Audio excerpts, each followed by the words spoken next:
Hey everybody, it's Eric live alongside Rod to talk about MSU's nail biter over the Northwestern Wildcats, 76-66 in East Lansing tonight.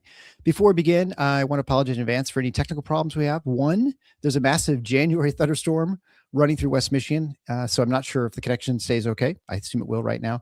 And two, I'm working through some jet lag as I just returned today from Hawaii, taking the red eye last night. It was weird living 5 time zones away and trying to record all these back-to-back episodes.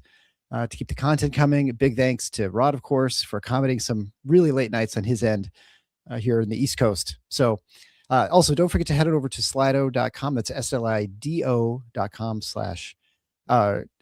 .com. Hashtag TFFINOTS. There you can vote for in our Fanduel player of the game poll. We appreciate that. And I'll remember to do that this game, which I didn't when we were out in Hawaii. Also, we'd like to thank Bill Sellis for his very generous gift to the show via PayPal. Bill also sent along some lines very akin to Jeff Foxworthy, which I feel I can share a few of them with you right now. And so this goes very much like the redneck jokes you might remember. So you might be a Tiff Knots fan if you keep a notepad to track rebounds by the back and forwards. You might be a Tiff Knots fan if you are the only person representing the brothers who just do gutters for the annual gift card exchange in the office. you might be a Tiff Knots fan. I like that. If you dream of having hot cocoa by the fire with Tom Izzo while Jay Billis plays golf in the cold. And if you listen to the open, that's what the audio, you obviously get that one. Also, you might be a Tiff Knots fan if you dream of having that, or sorry, your windows get washed more often than the children of Walmart Wolverines fans. You might be a Tiff Knots fan if you truly appreciate Carson Cooper's ability to set a pick. And you'd call your friend in Wyoming to have him order from Nudge Printing so they can get orders from all 50 states. Which pulled up. So thanks again, Bill. Appreciate it.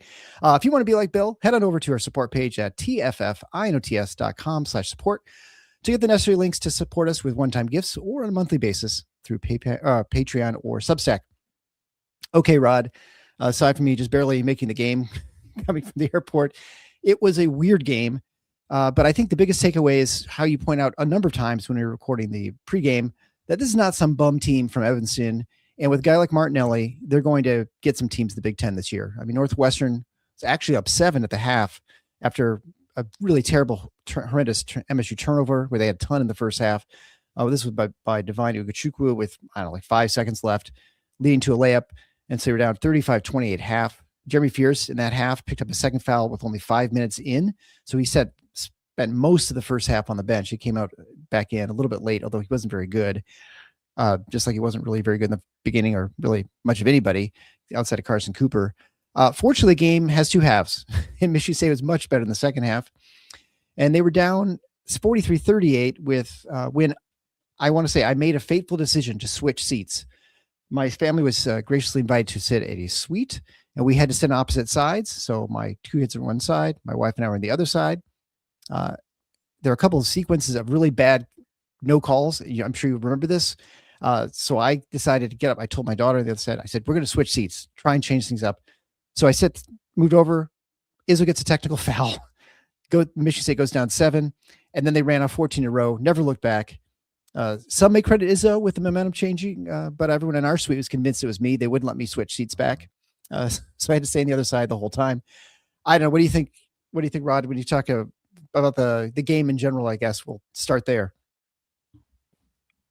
Well, let's start with Northwestern. And this isn't to excuse the poor play from Michigan State for far too long of this game. But you're right. You did see exactly why I said they're not the team that their record says they are. I'm going to be shocked, absolutely shocked, if that team doesn't end up winning at least 5 or 6 games in the league. Right. I can't because there are some very, very good teams in the Big Ten this year, but there are also some very, very bad teams. And I just cannot see how this team doesn't win at least that many. I mean, Christ almighty, Minnesota already has 3 wins, which is a credit to Nico Medved. But right. Minnesota, in my opinion, not as talented a team as Northwestern. They're not. So Northwestern's going to get theirs eventually. I'll be very, very surprised if that doesn't happen. Part of the story tonight, though, I do have to say, Nick Martinelli was Nick Martinelli. He Mhm. was really good at 28 points. Nobody else got into double digits. Yeah. And that was big that he didn't have any help because he's had help in a lot of games this year. And he didn't really tonight, not in any consistent way. And so that was very critical for Michigan State. I thought the first half, Northwestern was the tougher team. They were the more aggressive team and they were the better team, and they absolutely deserved to have a lead. I was extremely disappointed with the way Michigan State played, starting with their point guard. And I'll say this, the two fouls that were called on him that put him on the bench for about a 10-minute stretch of the first half were both of them, an absolute joke. Yeah. They I were agree. terrible calls. They were both offensive fouls, not even close. And if we're I don't know. I don't want more stoppages of play and all that nonsense. But Jesus, if we can't get those calls right, because they weren't close. LaFonso Ellis on the broadcast agreed that both of them were offensive fouls, but he said, well, the first one was bang bang. Not really. Not really. Yeah. Jeremy Fears was solid and set for at least a full second and before the offensive player left his feet. It And outside wasn't the that circle. close. Yeah. Well, yeah, and clearly outside the circle was not that close. The second one, if you can believe it, was even worse. Where I think it was I couldn't see Page. that play. Yeah. It was Page. He tried to run through Fears. Fears wasn't defending him, but Fears did. He just held his ground. He was looking to draw a charge. There's no doubt about that. But the guy went right through him. It was the easiest call you'd ever have to make, and they somehow got it wrong. So that was Jeremy shouldn't have been in that kind of foul trouble. And I'll give him the mulligan in this sense, in that it's easy to understand how even when he came back in the game late in the first half, he had his rhythm disrupted. But that also can't be an excuse because Michigan State needs him. We know this. Michigan State needs him to be the leader and one of, if not their best player. And he was anything but that in the first half, even when he came back into play. And probably still true for about the first 5 minutes or so of the second half. I agree. Maybe even the first 10.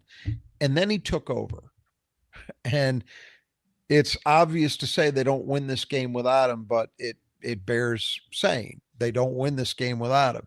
He was fantastic down the stretch of this game and made plays when they had to have them, did all the things that, through the first 10, 11 games of the season, got people to start talking about him as a potential All-American.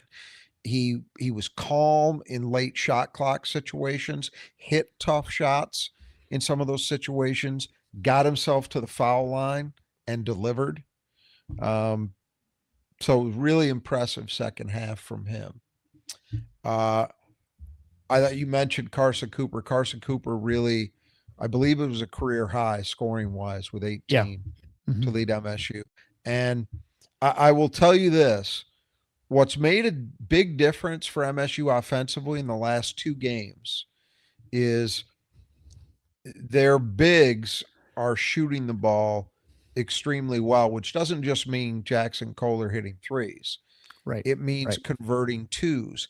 Michigan State's 2-point shooting has been a problem up until the last two games. Again, tonight, they were, I think, 19 for 31, 61%. That's like 9% better than their seasonal average from two. Yeah. So that's a big deal. And a big part of that is guys like Carson converting. Did Carson miss a shot tonight? He was 6 for 6. He missed 2 free throws. He was 6 for 8 from the line, but not from the floor. Not from the floor. He's perfect. And I'll put two. People are always so hard on him, like bad hands or whatever. It's amazing how much better you are when you get good passes. Yeah, You're not throwing past your ankles or that's now you're beating on a drum I've hammered on for the last several years. Yes, the point guard makes a big difference in when you're talking about hands and the ability of big men to catch. Not everything, but not nothing either. And the guy they've got is a lot better at that than what they had before. I'll just Yep. say that. Enough said. But yeah, it was really important that Michigan State did that again on a night where they were not good from three, and they were really not good from the foul line until Initially. late. Somehow they got to 70%, large part because of Jeremy. Yeah. But what do you go 7 for 7? I think He was perfect. Yeah, he was 7 for 7. 7 for 7, all in the second half. That got the ship righted a little bit because up until the point, I think his first free throws, if I remember correctly, were on the 3 that he was fouled on. I think And so. Yeah. maybe there were 2 before that, but that really got MSU going because up until that point, they were hovering right around 50%. They were sub 50% for a while there. Yeah. Not good. Yeah. But that so anyway, on a night where they struggled from the line, despite the fact they had a lot of attempts, they struggled from 3. It was critical that they do the job from 2, and they did. And so that's what we've seen the last 2 games is really important if they can sustain that. Part of that tonight, and we will return to this theme when we get to the keys, is second chance points. We've said, for as great an offensive rebounding team as they've been, they haven't been quite as good in terms of converting those into points. Yeah. Well, tonight they were 11 offensive rebounds, 16 second chance points. That's big. And they doubled up Northwestern, which in second chance points, which not a surprise, but still nice to see it happen. Yep. So I think those were all and then one more thing as a really important element of this game. I thought the way Michigan State defended in the second half was really, really good. I mean, Northwestern in the first half shot 47% from the floor. Now they're a good 2-point shooting team. They're not very good from 3, but they also don't take a lot of them typically. So that was disappointing still. You don't want to give up 47% to anybody. Second half, Northwestern shot 29% from the floor. Yeah. It's not a coincidence that Michigan State outscoring them by 17 came in a half where they defended that well. Not a surprise, not a coincidence. And that's exactly what they did. I thought they really, really locked down and were much better in the second half. And they got enough, again, offensively, with Fears kind of kicking into gear. They got just enough 3-point production and Carson being a factor as well. And they got some good spurts of play from other guys. I thought both of the freshmen. Cam Ward, I think he was fantastic for a while. Better. That was his best game since North Carolina, clearly. Yep. And I think I said the USC game was his best game since North Carolina. So that's what we want to hear, right? He's progressively getting better and better. But this was really, he looked pretty much exactly the way he did through the first, 8 games or so of the season. Yeah. And he's out there defending their best player who's a senior and he's a freshman and held his own. I mean, after the first, maybe one time, I mean, no one shut Martinelli down today, but he certainly looked like he belonged out on the floor and he had a couple of great plays and, just energy. The intensity and energy and ferocity that he played with, I thought was really important. And that's Cam getting back to being himself. So that was really good. And boy, Jordan Scott, just continues to find ways to make plays. I mean, it wasn't a game where he did, a spectacular amount, but you look at it, what did he have? 6 points, including a 4-point play, which was really nice to see. 2 rebounds. He had 2 assists, 1 turnover. But, I feel so relaxed with him on the floor because he plays with a maturity, and yet he's also, and these things usually don't go together, he's also so much of an X factor guy that you just, because of his physical gifts, his length primarily, but also, as we've talked about pretty much all year, his motor, his energy level. Yeah. You just never know when he's going to make a play out of the blue. to get a loose ball or block a shot or chase down a rebound. Um, any or all of those types of things. He's a guy who makes winning plays, and he does it sometimes in ways that don't always show up even on the stat sheet. But both of those freshmen, I think, were really impressive in this one, and they were big too for MSU Yeah. getting this win. I felt like this was, although it was not from an offensive production standpoint, was the best performance from Kurtang, but his comfort level within the game and defensively, he was not perfect, but he was okay. But he had, just the 6 points, just 1 for 4 from 3, which is not great. Hit a 2-pointer, but 6 rebounds, 2 more offensive, Yeah. a couple of assists, played 20 minutes. Yep. He started to look like he belongs on the floor. I agree. And I well, we talked about Fort and sort of the situation, and he had a little turn, didn't do much. But Tang definitely looks kind of like now where I kind of expected him to look about 6 weeks ago when with the coaching staff talking him up and stuff. And now I think he looks like he's the right action, and he's making good decisions when he's got the ball and he attacks with a shot fake or whatever, and will pass it up or whatever. I agree with that. That's 2 straight games of really good rebounding production, which was kind of something we expected from him coming into the season. So it's good to see it showing up. And I also agree about the defensive end. I thought he actually played pretty well defensively in this game. So I was good. I was glad to see that. The shots, hey, some are going to fall, some aren't. He just got to stay confident, keep shooting, and he's doing that. So yeah, I would say in terms of a floor game, he was good again in this one as well. And I guess as we go through, guys, it's worth mentioning that we said Michigan State was down 5 or down 7 at the half. Yeah, that wasn't actually because of Jeremy missing all that time. They actually held their own with him out. It was after Jeremy came back in that the roof caved in. right. Yes, exactly. Yeah. So you can't blame it on that. I do think that the fact that I'm not going to say they were great, but Divine was decent in that much longer than usual stretch at the point.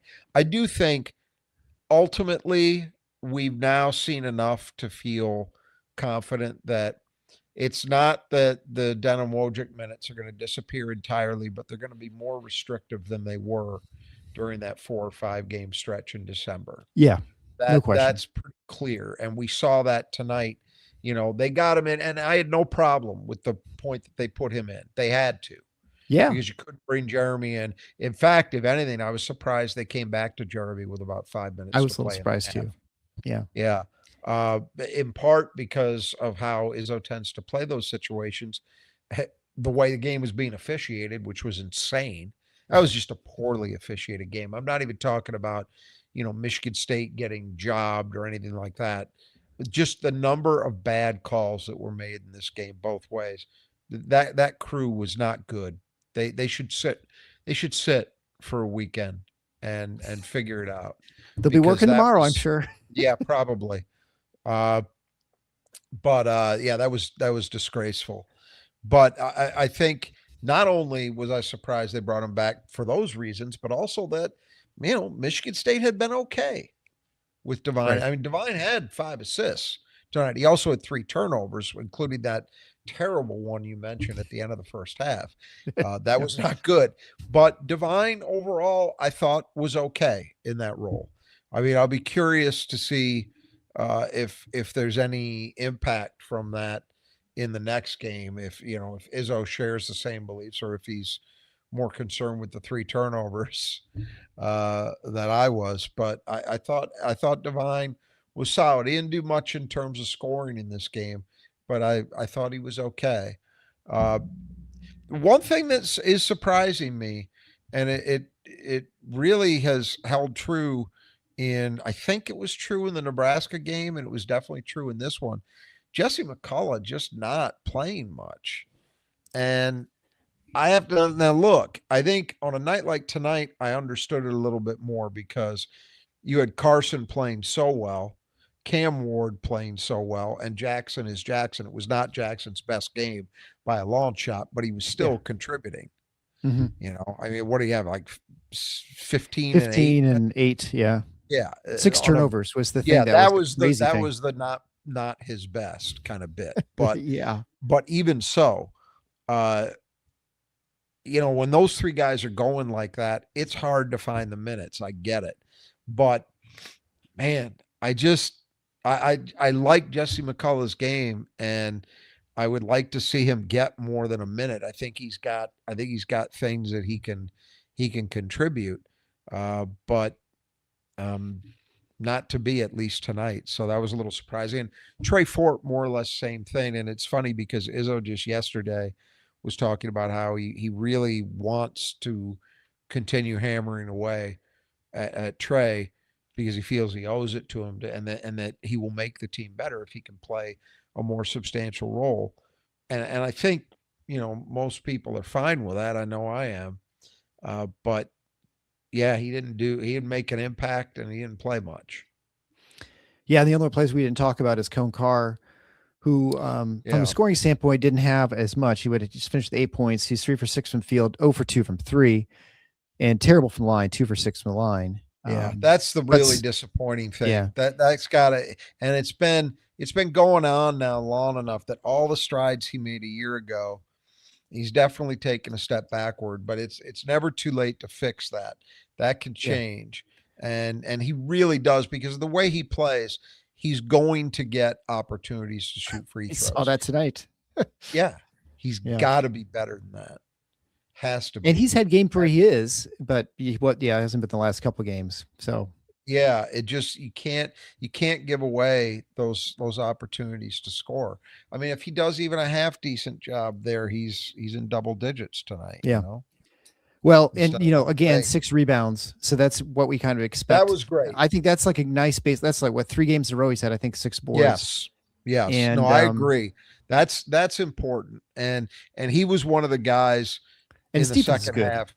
Yeah, he was one of the guys in the second half that I thought really picked it up energy-wise. That was the thing I was really, as much as anything else, I was disappointed with in the first half. Michigan State just was not focused, hence all the turnovers, the foolish mistakes. And they got out-toughed. They got out-competed. That shouldn't happen. So it was good to see Cohen kind of find that second win, so to speak, in the second half and deliver a much more revved up performance. And it definitely was exhibited by the way he rebounded. I didn't see the splits on him in rebounding first half versus second, but it feels anecdotally that my impression was that he was much better in the second. He had 2 defensive rebounds in the first half and 2 and 2, Okay. so 4 in the second half. Twice as good. Yeah. Yeah. And I feel like he got going. I really feel like, it happened around the time when I switched seats or Izzo got his technical. But that's also when Ward started making some plays, and that just really just changed the momentum of the game. I'm not saying it was Ward, but certainly that they just started playing a little tougher and just made some plays, and that was kind of the difference. And I'll also say this. I mean, I'll give credit to LaFonso Ellis because he called it out. When Izzo got that technical, he said, sometimes on nights like this where you're just kind of a little, I'm paraphrasing here, but where you're kind of a little dead, you need that moment to get everybody, dialed up emotionally to where they need to be. Right. And that's exactly when the turnaround happened, was coming off that technical. Yeah. Yeah, it's funny. I was listening to the post game, at least on the radio, and Izzo said the most frustrating thing for him is he didn't get his money's worth for that technical. He didn't think he'd said enough. He's like, even my mother would have been proud of what I said for that technical. So that crew was just really, really abysmal. I was, you can't at some point the conference and the sport has to get serious about this. It's funny, but just before the USC game, I was on Jack Ebling's show, so on Monday, and we talked about it. And I can't quite remember how we got into it, but I reiterated one of my old hobby horses, which is that with as much money as is floating around the game, the idea that we still don't have professionalized referees in the sense that you have officials that are employed by conferences Mm-hmm. Yep. is ludicrous to me. And so the problem is, because these guys, and we've talked about this many times, because these guys are all contractors, they go out and they're not restricted in any way from getting as many games as they can. And you can't tell me that some of these guys who are working 6 nights a week, and there are some who do that with all the travel, they're crisscrossing the country. You cannot tell me that that's not impacting the quality of the work that's being done. And I have no idea where this crew was coming from, going to whatever their travel Yeah. schedule Right. is, but if that was a factor or not. But I just know in general the way that they're doing it is not in the best interest of the sport. Now Jack mentioned that, and I don't know how long ago this was, but a few years ago there was a proposal made that Izzo, as representative of the coaches, got with the conference, and there was some discussion about what it would take to have for the Big Ten to have its own officials. And obviously, it hasn't happened yet. I suspect part of the reason might be that there's not enough of a groundswell to do that across the sport generally. But man, something's got to give, because this was just, and again, it didn't. I don't think it necessarily tilted either way. I thought there were bad calls all the way around, but when there's so many of them, that you mentioned the play that set Izzo off that led to the technical. Terrible. Like 3 fouls. I didn't know what was happening. Terrible. Yeah. Absolutely terrible. And that's the thing, both ways, making calls that weren't there and then not making calls that were obvious. Yeah. And as we talked about with Fears, botching what to me were pretty standard, easy calls to make. Yeah. And funny calls that you would not expect a road team to get on top of that too. I mean, not that probably should affect things, but it tends to, like, I don't, well, this is a sport that can't even figure out rules for its players much. Or any sort of, as far as any rules go, as far as this point. So. Really disappointing to see. Yeah. You want a game to be officiated in a way that doesn't intrude upon the integrity of the game. And I don't mean like, officials are trying to throw a game for one side or the other. I just mean that you come away from it feeling like that was a well-played game. That was an honest result. Both teams got what they deserved. Yeah. That kind of meaning of integrity. And we don't have it on a consistent basis in this sport. And I maintain it's because of the officiating. Yeah, no, I think you're right. Yeah. You want to be, as an official, you want to be invisible. Like, you're there, you keep the game running, exactly, keep the flow going. You make calls when their calls are there. And I mean, everyone gets things wrong occasionally, but not to like all the time, or a lot of them. When fans know officials' names, that's not a good sign. Right. It's not. On the bright side, there were no Know fans. those guys. There are no fans or former players thrown out of this game. So that was a positive, despite the officiating in this game compared to last game. Yeah, this one, it was merited much more. All right, why don't we move on? And as I'm talking about the thunderstorm, Coach just reminds me that I don't have to worry about things because my gutter is taken care of. The Brothers Just Do Gutters took care of my gutters, and so I don't have problems with leaky gutters or full of leaves because I got leaf guards on now. So if you want to have the same stress-free life with your gutters, contact the Brothers Just Do Gutters today. Whether you live on the west side or the east side of the state, contact Kurt and Greg. They'll take great care of you. They work even now. They'll be out there even when it's cold and rainy. I mean, that's kind of why they're around. So give them a call now. You can get the estimate at our support page at tffinots.com/support. There you can get 10% off. You mentioned Final Four and get your estimate from either of the guys. And you don't have to get it tomorrow. You can just get it scheduled a little bit later. They'll come out and, again, they'll just do the work, whatever needs to be done. They can give you an estimate. And they've worked at both Rod's place and my place and did great work. I got nothing but great things to say. And they have the player, we should say, it's supposed to keep in the gutter. I think it's safe to say they did not keep Nick Martinelli in the gutter. He finished with 28 points. That's the second most anyone scored at Michigan State this season. He was 8 for 11 from the field, so super efficient. 2 for 3 from 3. A perfect 10 for 10 for a guy who shoots 62% from the line. He also had 5 rebounds, 1 offensive, no assists, 1 turnover, no steals, no blocks. I think we can safely say he was not kept in the cutter by the Michigan State defense or limited in any way. I mean, I guess maybe he didn't take as many shots as maybe he could have. But when he took them, he's just really good. Great. He's a really great player to watch. He's become, and I think we talked about this in the preview. He's a guy who's just steadily gotten better every year. And now you're seeing him, the efficiency is off the charts. Yeah. And tonight it was a little bit of an outlier, but not a huge one. Guy's shooting 50% on the year from 3 on decent volume. Shoots better than that from 2. You mentioned the free throw shooting weirdly had not been good, but boy, he turned that around tonight. And it's interesting, and I guess I've noticed this, but maybe not as much in years past because maybe as much as anything, he wasn't taking a lot of jumpers. I didn't really notice it from the line, but he has a very strange shot. He actually, it's a slight jump at the line. Yeah, for his free throws. Yes, it's the same shot that he takes from like 8 feet away. And then so you understand, well, if he could shoot it that well from the line that way, it's no surprise. And if that's how he opts to shoot it from the line, then it's no surprise he's going to be good in that mid-range, right? Yeah. It's a similar shot. And it's a push. It's a shot release you don't see very often. It's like a shot put. Yeah, it is a little bit. But he's very, very effective with it.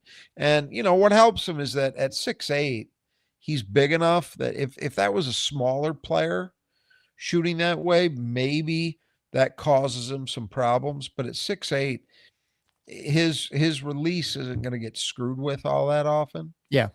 So that's one reason why I think he gets away with it. But they didn't slow him down. And I mean, he was consistent too. He didn't disappear for stretches. He was always a factor in this game. It was a very consistently, evenly played game from him. He was a problem from opening tip till final whistle. And that's as much as you can hope for. I will say, I think that one area maybe and I don't really blame him so much, but one thing you'd maybe hope for a little more than what we saw tonight is that your best player is also able to get other guys going.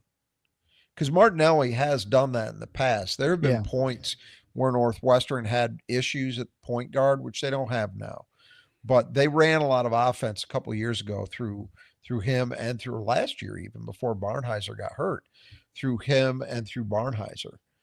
And so he's capable of doing it. He didn't have an assist tonight and really wasn't, that I can recall, wasn't really looking to make plays for other people. I don't mean he was selfish, but just you know what I'm saying, right? That you hope that your best player is able to draw enough focus that it creates opportunities for others. And I didn't think that really happened tonight. And, obviously nobody else is in double digits.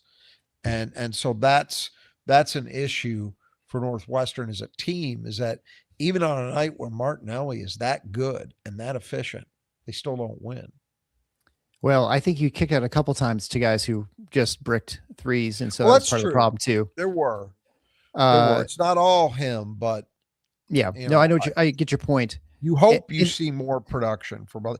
I mean, they had the Crop kid who we didn't even talk about in the preview because he hadn't been playing. He scored 9 points. He was the second leading scorer. That was all in the first half. And he only got those minutes because Page was in foul trouble. Right. And Reed, their point guard, had 8. That's it. Then you dip down to a guy with 6, a guy with 5, 3, 2, 4. I mean, they just didn't have at least that one other guy in the ring. Yeah. And Jade Reed with 8 points, but he took 14 shots to get there. So he was, super inefficient. One of the things I was just back to Martinelli. The one thing that I think is very interesting. So that shot is that really weird shot that he has. I think the reason it's so effective, it's so quick because he doesn't have any there's no wind up for a jump shot. Yep. It's almost like Yeah. it almost bounces out of his hand right away. So He there's no time to catches and defend it. pushes. Yeah, It's like in right one away it's motion. gone. And he's just perfect that shot, which I feel like nobody shoots like that. It's just really kind of a unique sort of thing, but Yeah, it you works don't for him. see it For often. guys, yeah, the guy's not super athletic, but because he's got that shot and he, like you said, he is 6'8". He's not like some shrimp out there. So anyway, so kudos to him. They're gonna get some teams at some point. I mean, yeah, like you mentioned, if Minnesota can get teams, they're gonna get a couple folks at one of these times. Oh, I don't think there's any doubt. When I look at Rutgers and Maryland, and I know they lost to Minnesota already. And they're also going to get teams that are a tick better than that too. Oh, yeah. Oregon, Washington. They're going to, let's put it this way. If you played that team against USC on a neutral floor, I'm probably picking Northwestern, Yeah. which is, nobody would, the record doesn't tell you that. Hype doesn't tell you that. But and it's not just based on the fact that how Michigan State played them. I thought that way before this game tonight, because I said it, that their record is not great, but they've been competitive. And what you saw tonight is a good example of what a lot of the year has been like, right? I know it ended up as a 10-point win, but we know that was anything but a comfortable game, right? Oh, yeah. And they had the lead in the second half, fairly deep into the second half. And then Michigan State figured it out, pulled away. That's been the story for them often this year. And now it's also true that you have to figure out a way to actually win games like that. And they haven't done that. Yeah. So that's on them as a team. But when I watch them play, this has been a year. I mean, I just looked at the scores tonight. Illinois, beat the brakes off Rutgers in Champaign. Not a surprise. They won by 26. But we've talked about it before, how this year, just around college basketball in general, there just blowouts seem to be more common than ever, right? Mm-hmm. Even like in conference games. Well, Northwestern isn't getting blown out by anybody. They're in these games. And so they just have to figure out a way to turn one of these good efforts into an actual win. And then I think they'll probably get on a little bit of a roll. And because it has to be sapping their confidence at this point. Well, this is a team I would not want to face if you get down to one possession where they've got the ball. Like, and right. Like, how are you going to stop Mordelli? I don't know. Yeah. Right. I mean, probably the only thing you could do in situations like that is you make sure you double him and just don't let him get a shot off. Make somebody else beat you. But you're right. When and that goes for games as well, it writ large, that anytime you've got a player like him, we talked about it. What was it last year when Minnesota had Dawson Garcia? Yep. And he just goes nuclear or something. It's not a good team, but they've got that guy. And on a certain number of nights, that might be enough. Well, I think the same thing about Northwestern. They just haven't done it yet, but they will. Well, some guys who do it every time are the Swedish Squad of Grand Rapids. They're going to always keep your windows clean, even when you have this lousy weather and it's all dirty and mucky out. Make sure you get Troy and his team out to take care of your windows, whether it's your home or your business. They recommend twice a year, so get that scheduled today if you can. They've taken care of my house. They do fantastic work. I don't think they're out power washing right now, but they can obviously do that too later in the year. You can find ways to contact Troy and his team at our support page, of course, at the Final Four. It's on the schedule.com/support. There you get 15% off. You mentioned Final Four when you get your estimate. Contact them today. You'll be glad you did. Take care of all that. And because they're going to do, again, they can do inside, outside windows, whatever it might be. They have great people work from, really, really nice guys. And they will do all the stuff that you're just, let's be honest, you're not going to do outside on the ladder or inside on your screens and blinds and things like that. All right. So they sponsor the Who Cleans Glass Best. And guess what? I was down 3 and now I'm up 1, 8-7. Quite the performance.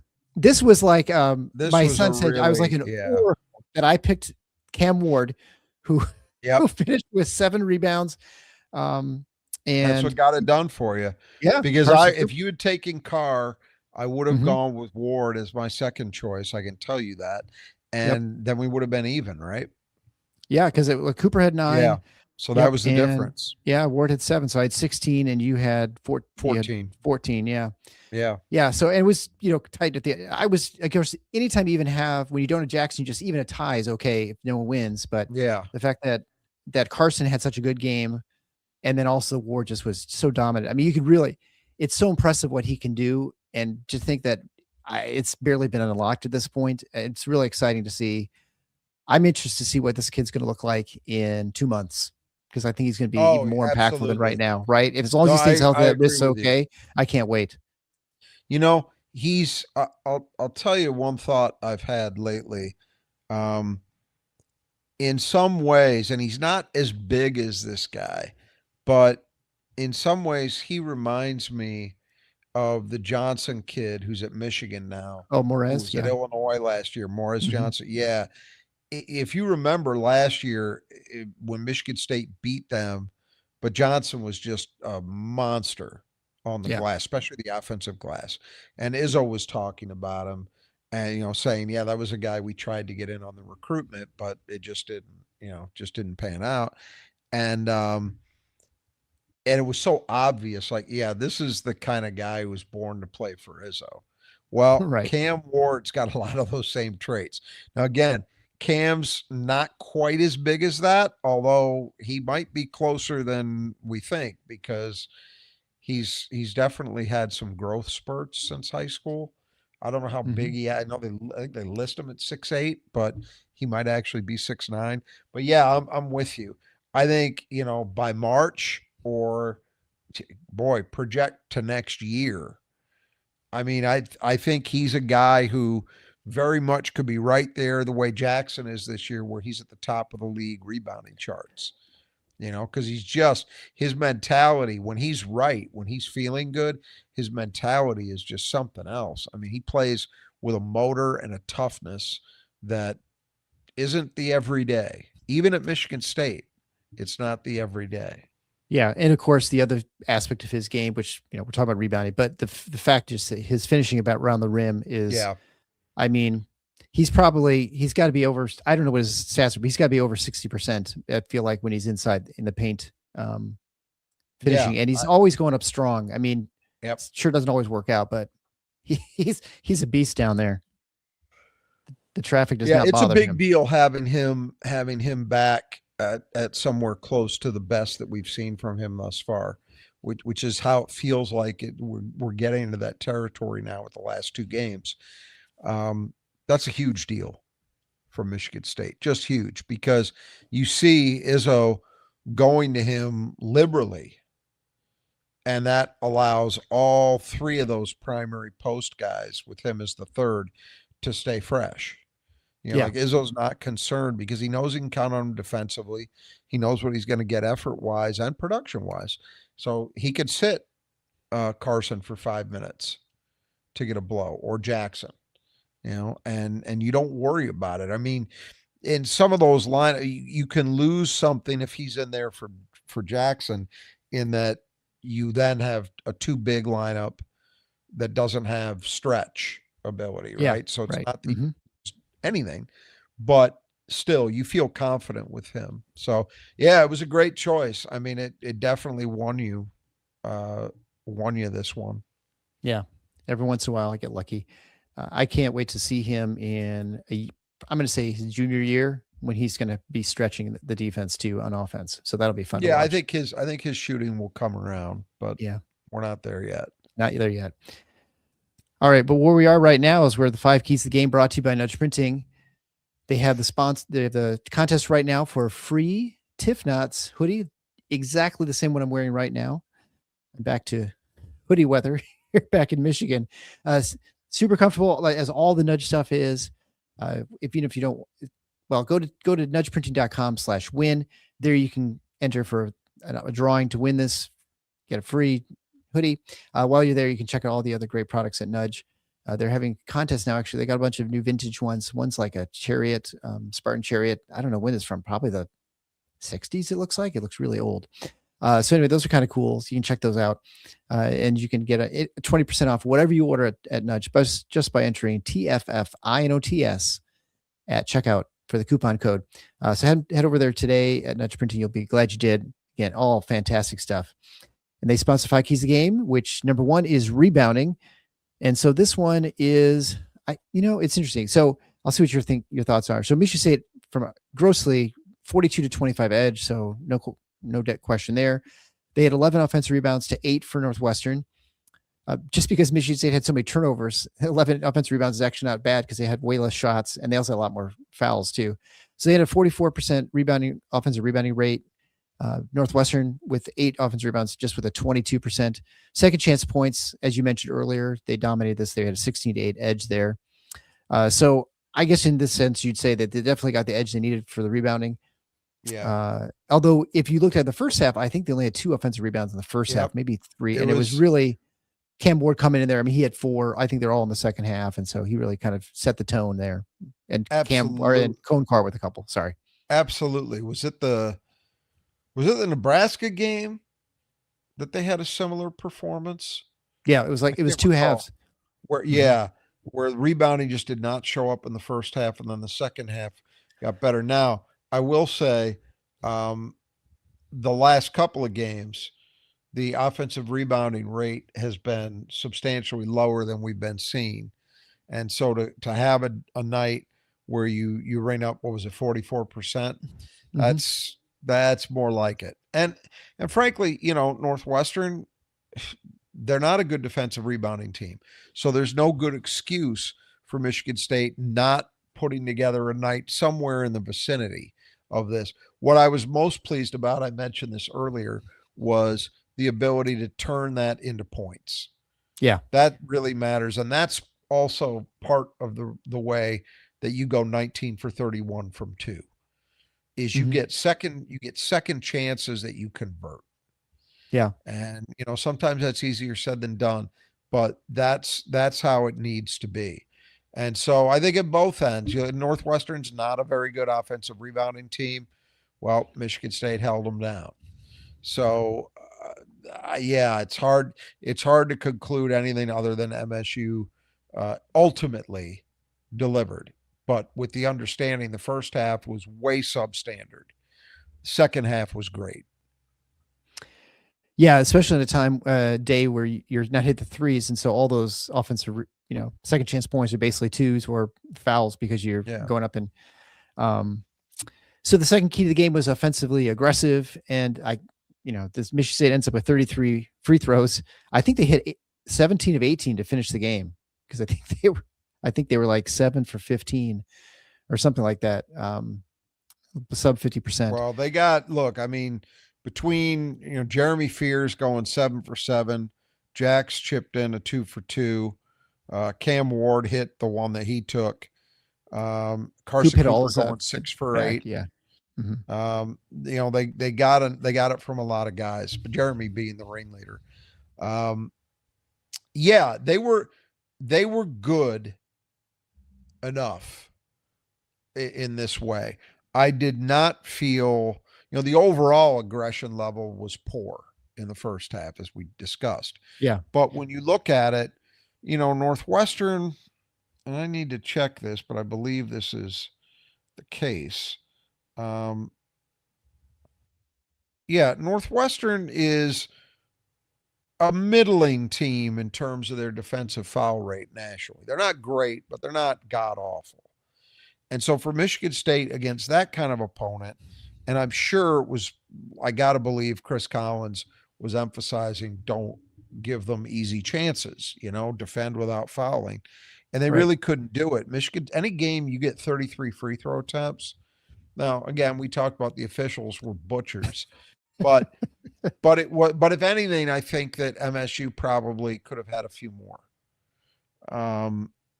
That's a solid job. Anytime that you're playing downhill enough, that you're able to go 19 for 31 from 2, that's an indication that you did enough there. So I thought they achieved this one as well. So the next key was defending without fouling. I don't really think they did this too well. I mean, they gave up 20 foul shots from Northwestern. I guess 18 because there was a technical foul. So That's not terrible though. That's pretty much that's slightly below, I think, the national average. I think Okay. the national average is like 22, somewhere in that neighborhood. So to only give up 20, they committed 14 personal fouls on the game. Northwestern had 24. So Yeah. that's a pretty big gap. I didn't think let's put it this way. I think that MSU didn't they did well enough here. Northwestern, and the reason that we raised this is that if you look at Northwestern on the season, in the top 80 in offensive foul rate. So they're below in this game where they normally are. You would Sure. if you're Chris Collins, you would have wanted more than what they got. Martinelli had half of them. Yeah. He was perfect from the line. I mean, which is why they got Yeah. why the game Well, was that closer that than might be why right. you had that feeling is that they shot it so well. They were Yeah. 16 for 20, 80%. Yeah. 80%, which is, a bit above. They're a 74% shooting team like Michigan State on the season as a whole. So they outdid that by a little bit. But, I think it was okay. I think it was okay. I thought Michigan State did a credible job. And obviously, you hold anytime you hold any team under 40% shooting from the floor, you've defended well. And MSU held them to 37.9%. Yeah. So it's hard for me to say they didn't pretty much achieve this one too.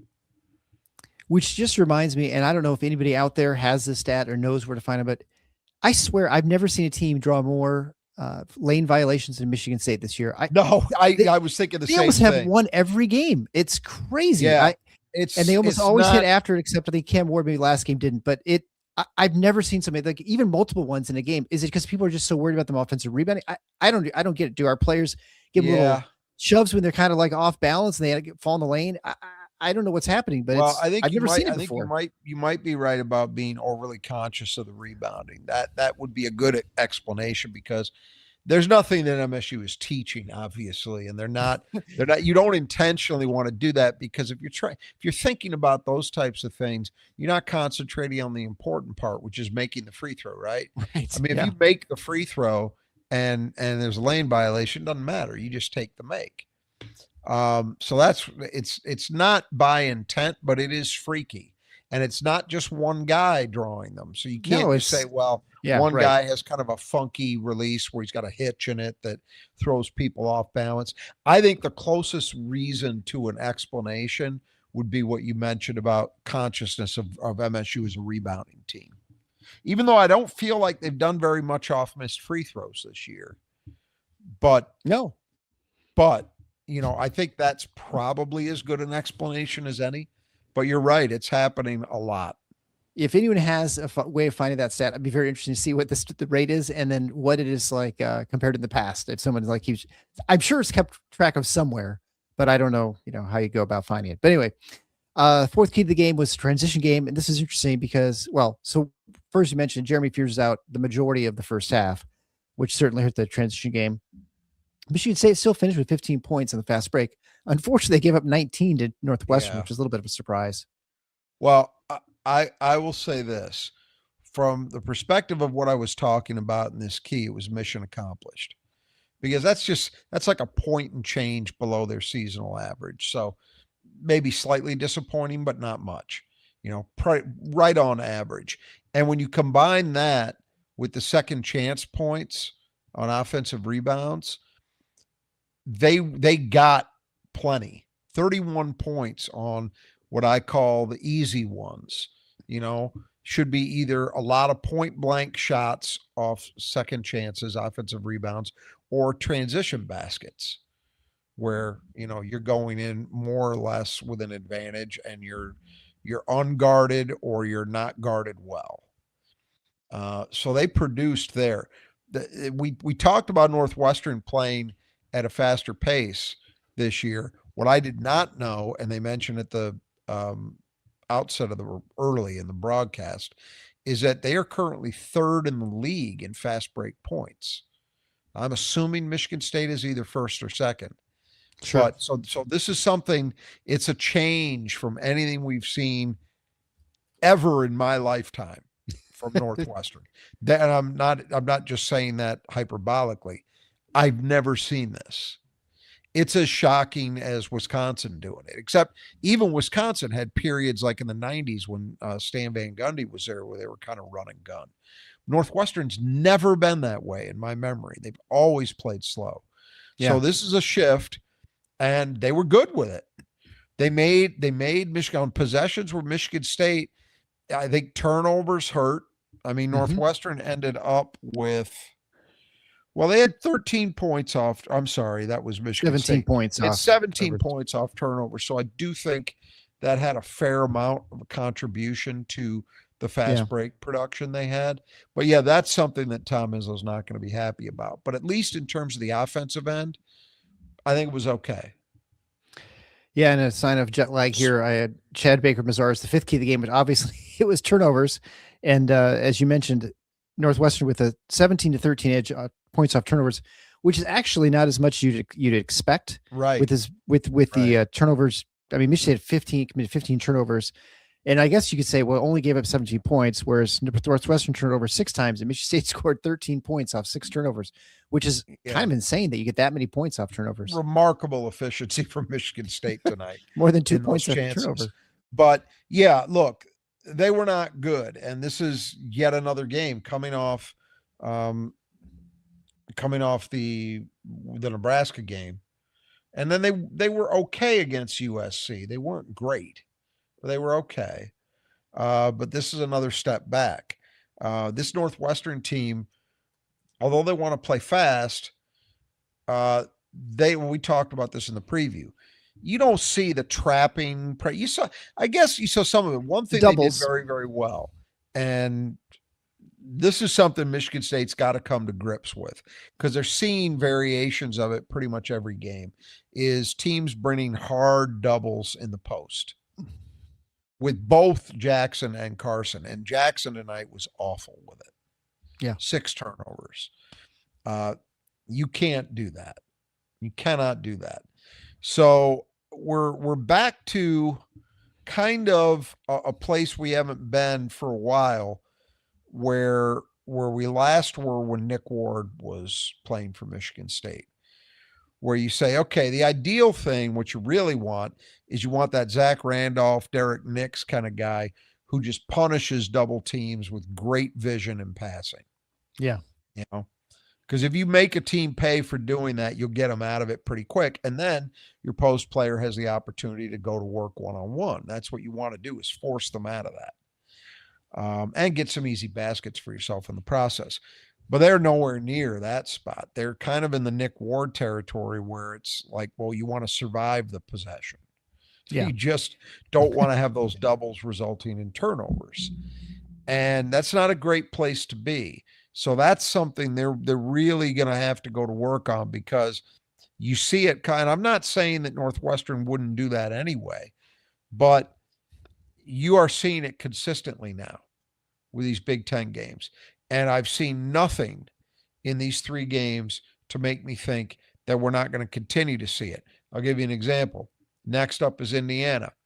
Indiana is not a big team, not a physical team. So they're going to be worried about what Michigan State can do to them inside, right? Well, one way they can combat that is bring a lot of hard doubles. Right. And I'll bet we see it. So MSU is going to have to figure it out.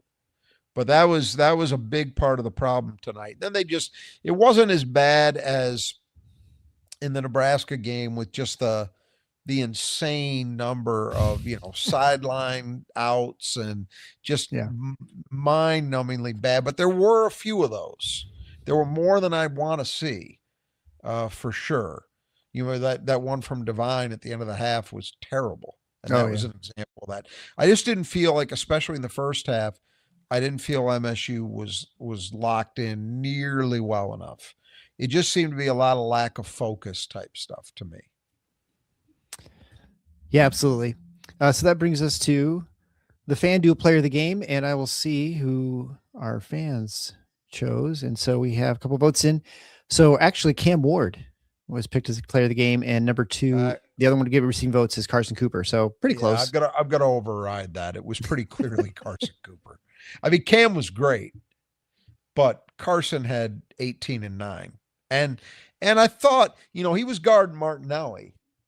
And there were a couple. The first 3 Martinelli hit was one where I just didn't think Carson closed on him well enough. Yeah. Mm-hmm.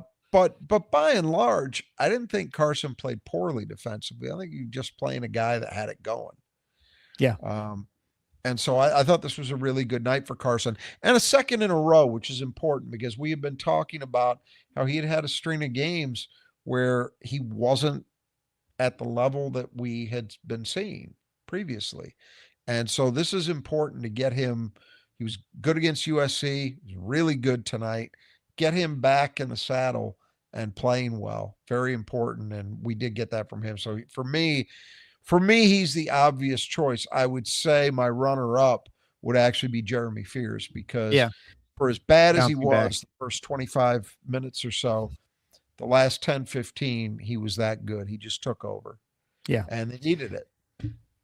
Yeah, we were just about spot on with the points. I think we guessed estimated 13.5 points for Michigan State for the line before the game. And that's exactly what it ended up being. Okay. Which Michigan State did not cover, despite me assuring you that since pretty close. Izzo alumni, they did come Pretty close, but they have been.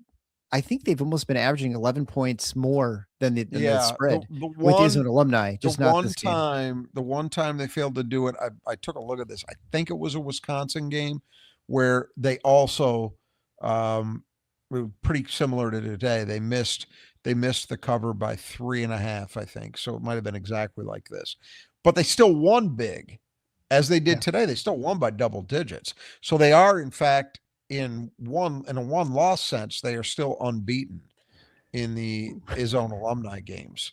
They just are. I think they're like 8-2 or 9-2 now against the spread. Yeah, but 11-0 with that. Right. And what a great thing! It's so cool. You're not. And these are almost always Big Ten games, by the way. Oh, they are frequently. Oh, I think they all are. Maybe they're not always. I feel like they always are, though. They always wait till the big games before the students get back.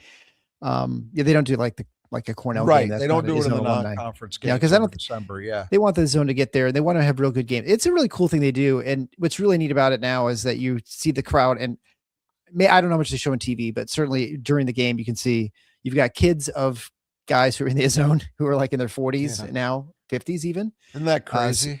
It is. Yeah, I mean, boy, that age in a hurry, right?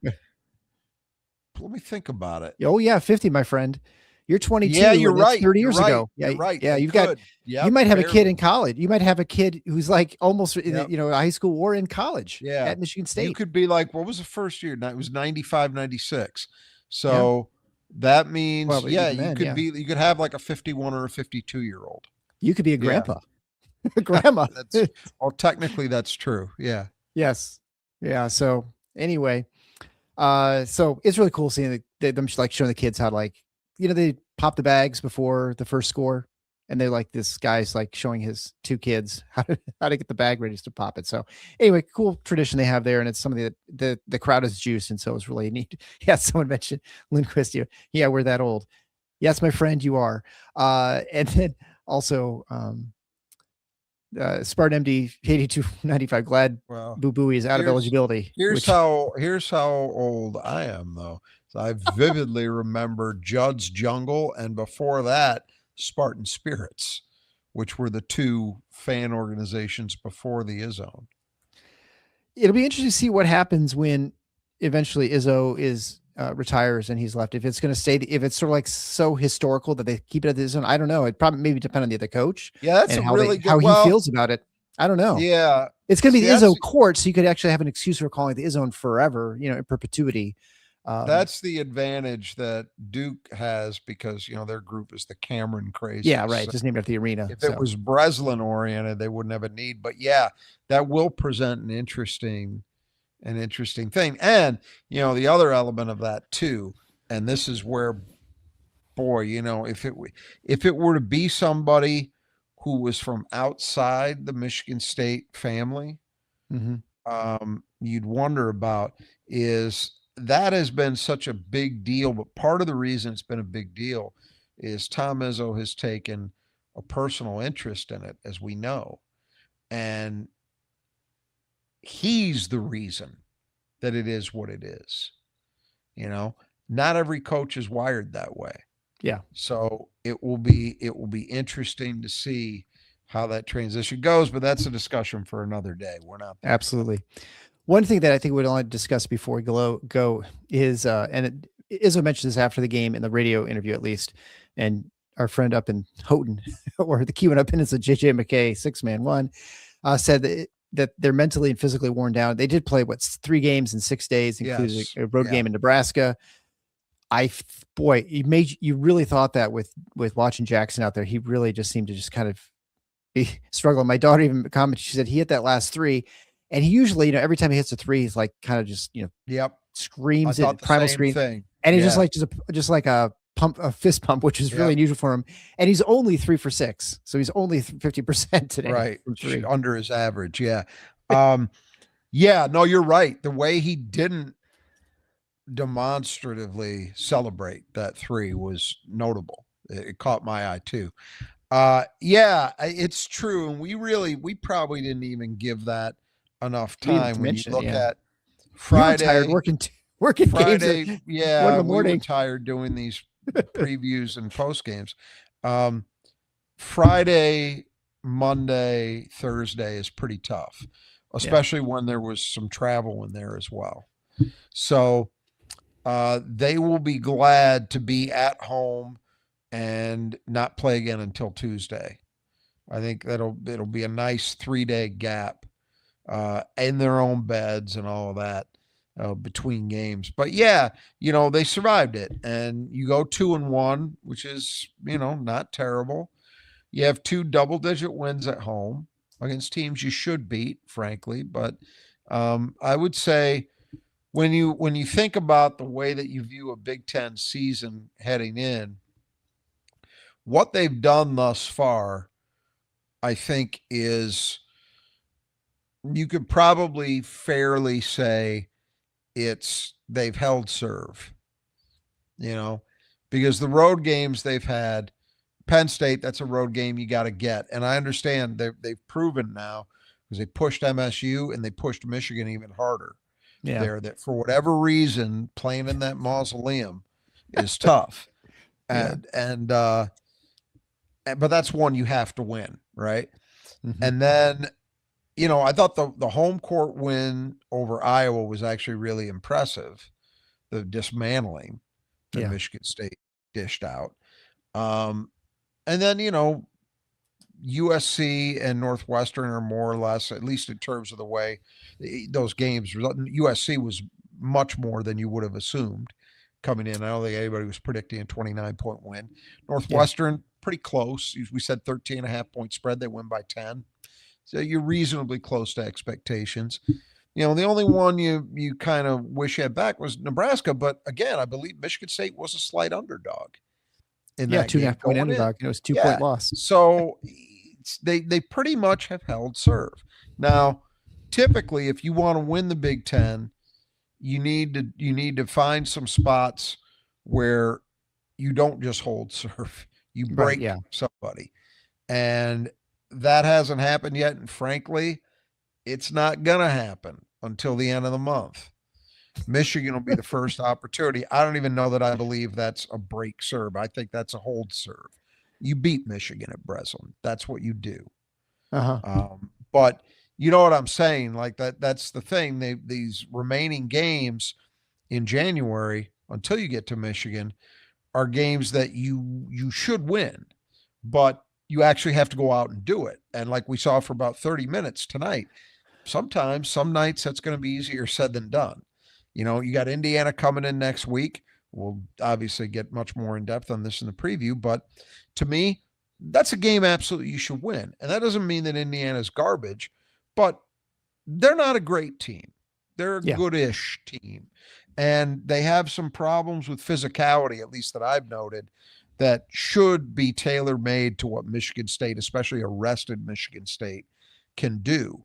And then, you go out to the Pacific Northwest, and I mean, Oregon is an absolute nightmare right now. They have been awful.